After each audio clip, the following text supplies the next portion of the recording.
तो फ्रेंड्स, अगर आपको न्यूज़ीलैंड ट्रैवल करना है इंडिया से, अगर आपका पर्पस स्टडी है, टूरिस्ट है या वर्क परमिट पे आप जा रहे हो, तो भाई इसमें आपको लेटेस्ट अपडेट मिलेगी कि कैसे आप लोग ट्रैवल कर सकते हो। बहुत सारे लोग इंस्टा पे के पूछ रहे हैं, तो वीडियो पूरी देखना हेलो ताकि फ्रेंड्स, आपको वेलकम समझ में। Back to the channel. मैं रोविंद दीमान आपका स्वागत करता हूं। और भाई इस वीडियो में हम बात करेंगे न्यूजीलैंड के लेटेस्ट इमिग्रेशन के बारे में कि लेटेस्ट इमिग्रेशन कैसा है। भाई काफ़ी सारे लोग अभी भी पूछ रहे हैं कि क्या लोग ट्रैवल कर रहे हैं या फिर अगर कर रहे हैं तो इमिग्रेशन का प्रोसेस कैसा है।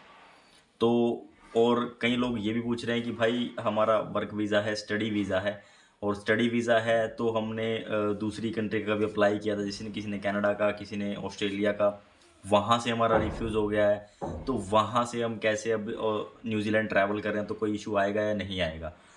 तो और वर्क परमिट वाले भी पूछ रहे हैं कि भाई हमारे पास वर्क परमिट है, और एक प्रॉपर वर्क परमिट होने के बाद क्या हम बड़ा स्मूथली ट्रैवल कर सकते हैं, या फिर इमिग्रेशन पे हमसे कौन कौन से क्वेश्चन पूछे जाएंगे। तो ऐसे कुछ कई पूछ रहे हैं लोग इंस्टा पे आके, तो कमेंट भी कर रहे हैं। तो भाई उन्हीं के बारे में हम इस वीडियो में बात करेंगे, लेटेस्ट अपडेट इमिग्रेशन की, ट्रैवल की, न्यूजीलैंड के बारे में। न्यूजीलैंड की बहुत डिमांड रहती थी भाई, काफ़ी लोग पूछते ही रहते हैं, तो उसी के बारे में बात करेंगे। वीडियो पूरी देखना और आपको समझ में आ जाएगा कि क्या इसका जो आपको ट्रैवल कर रहे हो, तो अगर आपके पास डॉक्यूमेंट्स आ रहे हैं तो कोई घबराने की ज़रूरत नहीं है भाई।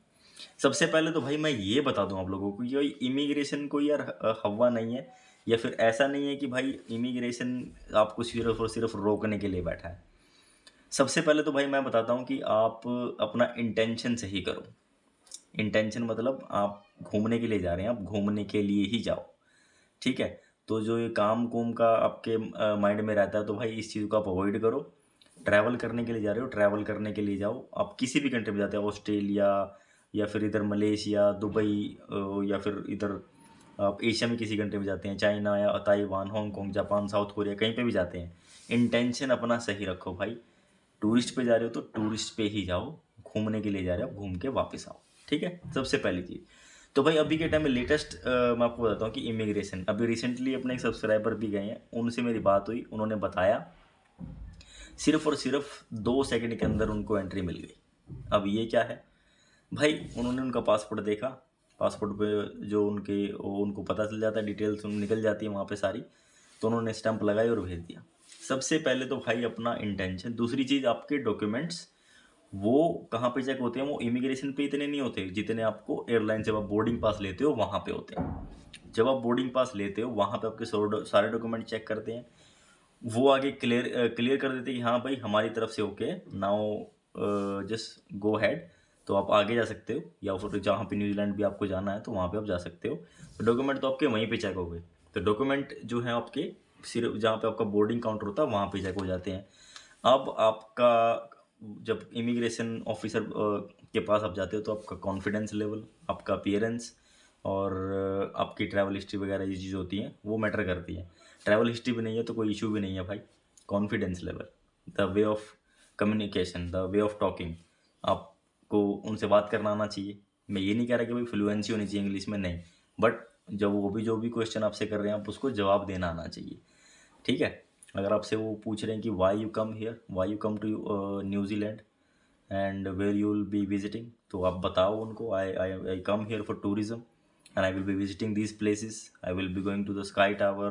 I will be visiting. I will be exploring the city center. I will be visiting the markets. I will go. I will do shopping. I will go to the restaurant and do many things over there to eat local foods and other things. तो ऐसे करके थोड़ा सा confidently answer करो, और थोड़ा face पे smile रखो ताकि उनको भी लगे कि हाँ यार एक्चुअल में ये ट्रैवलर हैं। तो इस तरीके से अपने आप को रिप्रेजेंट करो और आप लगो कि आप ट्रैवलर हो, ऐसे आप रिप्रेजेंट करो। अब बात करते हैं भाई स्टडी वाली। देखो स्टडी का भाई अगर कोई प्रीवियस रिफ्यूज़ल है तो भाई जाहिर सी बात आपको वो सबसे पहली चीज़ तो मेंशन करना चाहिए। कोई भी कंट्री का आप वीज़ा लेते हैं तो आप मेंशन करो। मेंशन करने से ये होता है कि हाँ उनको पता है कि आपका रिफ्यूज़ल है, अगर उसके बावजूद उन्होंने आपको वीज़ा दिया है, that means they want you to come in the country and do the purposely, I mean जिस भी पर्पज़ के लिए आपको वीज़ा मिला है आप वो चीज़ करो। आप स्टडी के लिए जा रहे हो तो स्टडी के लिए जाओ, कोई इशू नहीं है। लेकिन ये मेंशन करना ज़रूरी होता है भाई, आप ज़रूर किया करो जो भी किसी के रिफ्यूज़ल हैं किसी भी चीज़ को लेकर तो मेंशन ज़रूर करो, ताकि अगर उसके बाद आपको वीज़ा मिलेगा दैट मीन्स कि उनका तो इंटेंशन एकदम क्लियर है, आप वेलकम हो उस कंट्री के लिए, आप जा सकते हो, कोई प्रॉब्लम नहीं। ठीक है, तो भाई अगर मेंशन भी नहीं किए हैं, प्रॉपर डॉक्यूमेंट्स आपके पास हैं विद कॉन्फिडेंस, वो सारे आपके जो डॉक्यूमेंट्स मैंने बोला कि इंडिया में ही चेक हो जाएंगे, अगर आपके यहाँ से क्लियर हो जाते तो कोई इशू है ही नहीं भाई।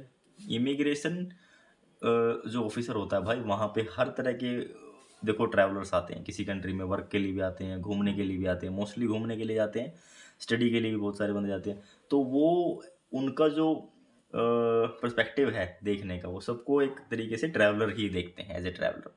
वो सिर्फ आपसे पूछेंगे आपका पर्पज़ क्या है, ये आपको बताना है कि आपका पर्पज़ क्या है। ट्रैवल है तो ट्रैवलिंग, स्टडी है तो स्टडी, और वर्क है तो वर्क।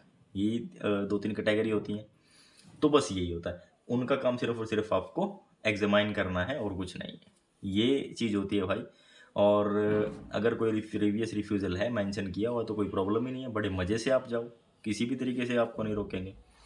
कुछ केसेस में होता है भाई, कुछ केसेस में होता है जब ज़्यादा इलीगल माइग्रेशन होने लगता है, फिर ज़्यादा लोग इधर उधर की गलत काम या फिर इलीगल थिंग करते हैं इंडियंस या फिर बाहर जाके, तो जाके थोड़ी ये प्रॉब्लम ज़्यादा हो जाती है, टाइट हो जाती है। जैसे अभी सर्बिया था, सर्बिया कंट्री थी कि यूरोप में कंट्री थी, इंडियंस को वीज़ा फ्री थी। वहाँ पे लोगों ने क्या किया, अंधाधुन जाके इलीगल माइग्रेशन कर दिया इंडियंस ने वहाँ पे, अंधाधुन, जिसकी कोई हद नहीं, जिसकी कोई लिमिट नहीं। उस कंट्री ने सिर्फ इसी रीजन की वजह से वो पूरे इंडियंस को वीज़ा बंद कर दिया। अब उस कंट्री का वीज़ा ही कोई ले नहीं सकता, कोई इंडियन भाई ले नहीं सकता सर्बिया का वीज़ा। आप अप्लाई करके देख लो, आपको शेनेगन मिल जाएगा, आपको यूके का मिल जाएगा, ऑस्ट्रेलिया का मिल जाएगा, लेकिन सर्बिया वीज़ा नहीं दे रहा आपको। क्यों? हरकतों की वजह से। तो ये जो गलत हरकतें हैं ना, सिर्फ इनकी वजह से। अंधाधुन भाई किसी भी आप कंट्री में ऐसा मत करो काम कि वहाँ का सिस्टम ही पूरा ख़राब हो जाए, सिस्टम पूरा उल्टा हो जाए। तो ये मेरी सबसे रिक्वेस्ट है पर्सनल, ऐसा मत किया करो भाई। अब वर्क परमिट पे बात आती है। वर्क परमिट पे भाई अगर आप लोग ट्रैवल कर रहे हैं न्यूजीलैंड, कोई भी प्रॉब्लम नहीं है, रूट सब बढ़िया है, सब ओके हैं। बट मैंने बोला कि आपका इंटेंशन सही होना चाहिए, आपके डॉक्यूमेंट्स सही होने चाहिए, और जो आपका पर्पस है वहाँ जाने का वो क्लियर होना चाहिए। जो आपके पास डॉक्यूमेंट है, एम्प्लॉयमेंट के जो डॉक्यूमेंट हैं, आपके काम के जो डॉक्यूमेंट हैं, वो आपके पास होने चाहिए प्रॉपर। आपके पास वहाँ की इन्फॉर्मेशन होनी चाहिए, कहाँ पे आप काम करोगे, किस कंपनी में करोगे, कहाँ पे आप रहोगे, अकोमोडेशन का, वर्क प्लेस का और कंपनी का, सारी डिटेल आपके पास है तो कोई प्रॉब्लम नहीं है। ये अगर डिटेल सारी आपके पास हैं तो बिल्कुल भी कोई भी प्रॉब्लम नहीं है, बड़े मज़े से आप न्यूजीलैंड ट्रैवल कर सकते हो। न्यूजीलैंड के साथ आप किसी भी कंट्री में, जिस भी कंट्री में आप जा रहे हो वहाँ आप ट्रैवल कर सकते हो। ठीक है, तो ये थी भाई अपडेट लेटेस्ट न्यूजीलैंड ट्रैवल के बारे में। बहुत सारे बंदे पूछते हैं, तो कॉमन से सवाल होते हैं जिनका भाई वीडियो में देना सबसे बेस्ट हो रहता है, क्योंकि सब काफ़ी लोग जो वीडियोस मोस्टली देखते हैं तो वीडियोस में ही उनको इन्फॉर्मेशन मिल जाती है।